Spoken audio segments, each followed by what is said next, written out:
facing the police every single day.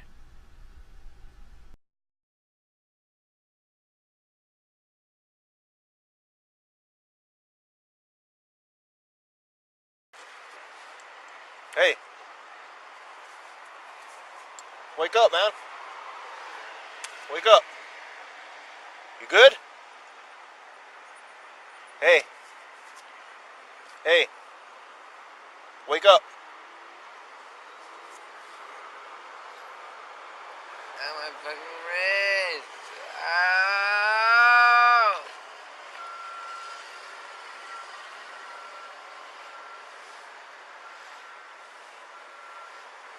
That's what I had.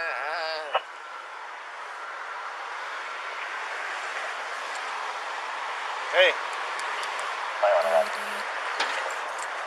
Fucking go. Please, go. Hey, asshole. Ow, Pete. What's wrong with you, huh?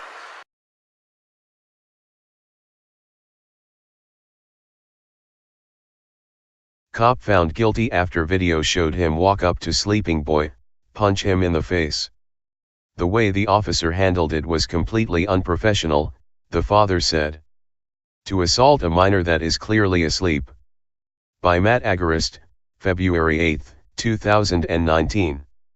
Murray, Utah. One would think that when a police officer walks up to a child who is asleep on a sidewalk that this police officer would try to wake the boy up and make sure he's okay. And that's what happened when Murray Police Sergeant Luis Argueta Salazar found a boy asleep by a tire shop. However, because Argueta has a seeming rage problem, on top of trying to wake the sleeping boy, he punched him in the face as well. This entire scenario was captured on Argueta's body camera and served as evidence in the criminal case against this abusive cop. In January, a jury deliberated just 90 minutes before returning a guilty verdict against Argueta. On Monday, despite requests by prosecutors to put him in jail, he was sentenced to just a year of probation, a $1,000 fine, and a requirement that he complete an anger management course. The incident happened in June of 2018 in the middle of the day as Argueta approached the sleeping boy, shook him, rubbed his chest, and then twisted his wrists. The boy, who was allegedly high on a substance, did not wake up and instead shifted his legs around as most sleeping people would do when trying to stay sleeping.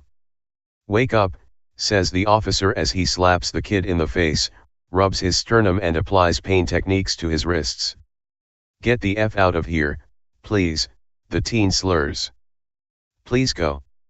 For not immediately waking up, the cop then punched the boy in the face and began rubbing his head into the ground. "I was in shock," the boy testified at the trial. "Like, who was hitting me? I don't know who it is." When paramedics showed up, they took the boy, who was not charged with a crime as he hadn't committed one, and Argueta made no mention of the use of force. In fact, he never mentioned the incident until a witness who saw the cop punch a sleeping boy called the department a week later. It wouldn't be until almost a week later and days after the woman who witnessed the assault called his department that Argueta would write a police report that gave any indication he had used force on the teen, according to the Salt Lake City Tribune. Montgomery argued to the jury that Argueta delayed writing the report because he didn't want to get in trouble, and he didn't think anyone else had witnessed the violence. "He has to hide it," the prosecutor argued. Naturally, Argueta's attorney attempted to claim the force was justified because the sleeping teen boy made the officer fear for his safety seriously. The Salt Lake Tribune reports that Argueta testified at the trial, telling jurors he was worried about his safety that day. He said he was concerned the teen could kick him in a knee that had been injured before, or push him into traffic. What if the teen sprang up after kicking him and grabbed his gun?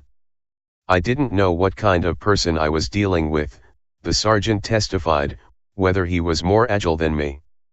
By that logic, this officer could be justified in punching just about anyone at any time because they could suddenly spring up and kick him in the knee. Elderly women, even babies, pose a threat of suddenly springing up and kicking this officer in his bum knee.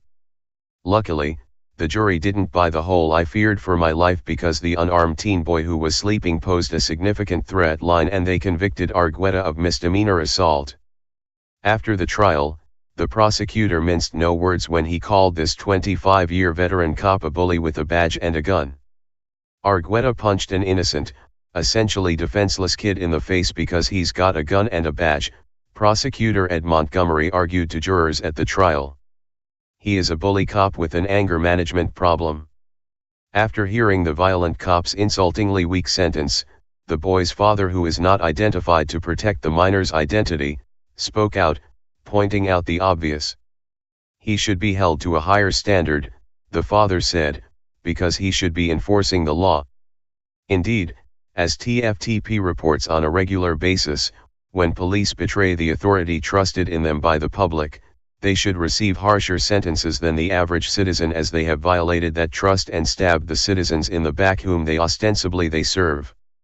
Unfortunately, as we report on a regular basis, the opposite happens, and cops who abuse the trust of the citizens they serve get off with little to no punishment.